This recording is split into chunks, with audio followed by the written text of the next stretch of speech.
Dear Carolina, my name is Marius Woodward. Looks like we have a couple of things in common. We are both patients of Shriners hospitals, and we both love being active. My story is different.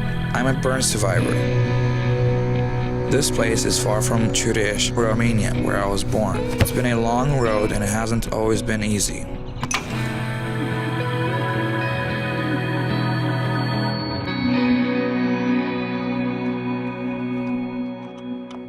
You might be wondering how I ended up in Utah since I was born in Romania. Back then, I was happy. My mom was just always kind. She always had short hair and was curly, and she was loving. My dad was playful sometimes, but most of the time I guess he was just angry, and he drank a lot and smoked a lot. And so my brother was in Italy working. He was 18, and my sister was with her boyfriend.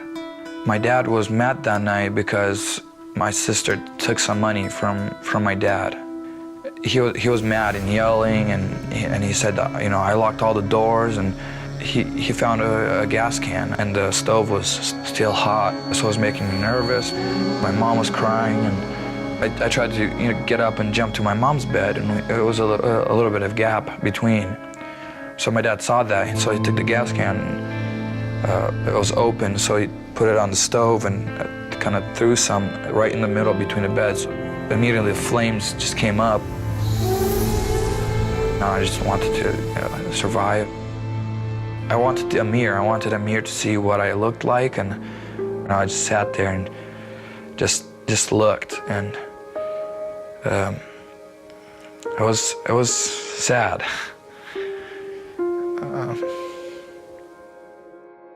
So eventually my aunt came. She lived in America, and I don't remember how she told me, but she came up to me and just said, parents, both passed away, and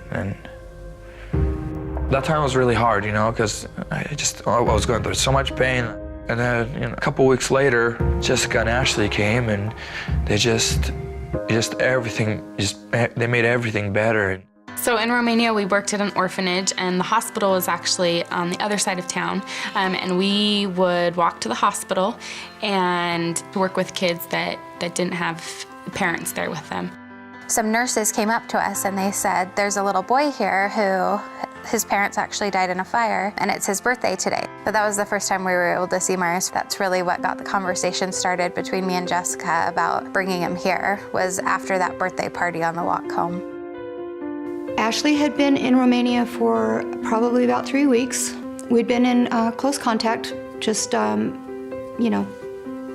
FaceTiming and Skyping and everything. She called and told me about Marius, and it all started a little bit, we met this young boy. He's 8 years old. He was in a terrible house fire. Each phone call was a little more information and a little bit more devastating to hear about it. And I remember saying, Ashley, do you have any idea what you're asking? Ashley said, we have to try. There were no more plans for any more surgeries. The girls wanted to see if there was something that we could do. And I said, he lives in another country. There's the logistics of, helping someone like that is just astronomical. We became committed to bringing Marius to the United States. We were going to give it our absolute very best shot. The very absolute first step was to find someone who would do his medical care. We had no idea where to begin. But I thought about it, and we discussed it a lot. And I knew about Shriners Hospital for Children. Ionuț had to agree to become his legal guardian. Romania wouldn't release him as an orphan, and Shriners needed him to have a legal guardian. So that was tricky. But everything became hopeful when Shriners Hospitals got on board. His first surgery was in October, and then it was decided shortly after that he would finish out that school year and then come and live with us. One of the first surgeries he had was to help take care of his eyelids, because you can have significant problems with dryness of your eyes and exposure of your corneas, causing problems down the line. Then as we went through it and talked about things, one of the main features of your face is the central part and the nose. And so at that point, then he also had multiple reconstructive surgeries to essentially reconstruct the nose. He then had multiple hand surgeries kind of in the interim during the same time, and this overlapped. So in the beginning, he had no fingers at all. A toe-to-hand transfer is probably the most difficult operation, maybe of all operations, because it involves dissecting either the great toe or the second toe in the foot, not only with all the bones and the joints, but the tendons that flex the toe, extend the toe. We're pretty sure that Marius is the only person in the world who's had 6 toe transfers. It melts my heart to see basically Marius's change over all the years after all of his surgeries, because he's just grown so much. It can be a lot worse things, and I think Marius he fulfills all that. Everything is going to be good in life if you keep headed in that positive direction. Marius's future is bright, and I think in part because of Shriners Hospital. He has the opportunity to move forward with, new fingers, new hands, a new nose, all of those things that we take for granted he now has. And I think that with those things and with his story, he can go places. Me and him, we kind of like to compete a lot. Let's see who gets a mile first. And gym is the most time that we spend together and being together at the gym. It's great for me working out with him and seeing him being able to lift weight and function pretty normal like everybody else. And it's no excuses, you don't need to have no excuses. That'd be cool if I was a model, because I love showing myself, and I accepted myself of who I am, and with all these scars, they represent something. They represent what you went through. The thing that I hear the most from him is hard things happen to people. Really hard things happen to people. You can do it. You're strong enough. Try not to be discouraged. Just everything's going to be okay. So I think he wants to give hope to people. It's all right to be sad and cry.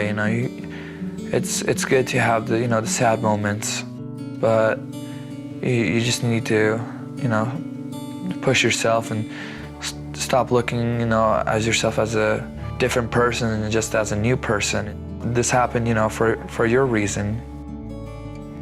I think those angels and my brother, my sister, and the 2 girls from America that brought me here and, got to meet Shriners Hospital for Children, and without them, I don't think I'd have gone that far in life. And I don't know really any other organization that could have done it, that would have had all the tools, the orthopedics and the burn care, to be able to take care of his complex case. I hope you can see and understand fully with the deepest part of your soul what you've done for this boy. The words "thank you" don't seem like enough. I think if it wasn't all the people that helped us from America and Shriners Hospital, I don't think he could have finished the fight. That's what I'm the most grateful. I would like to thank the staff, the doctors, everyone that works there, from the people that bring animals and pets in for the children, to the charge nurses, to the surgeons for Shriners Hospital for Children. They've just been amazing, and thank you from the bottom of our hearts. You've been just really wonderful to our family. My mom, I think she's really proud, and now I have the chance, to help others too, and I think that's what she wanted, and yeah. Well, that's my story. I hope we can work together so that others will get to know more about Shriners Hospital for Children and all that it does for kids like us. So that's it for now. Hope to meet you soon. Marius Free Woodward.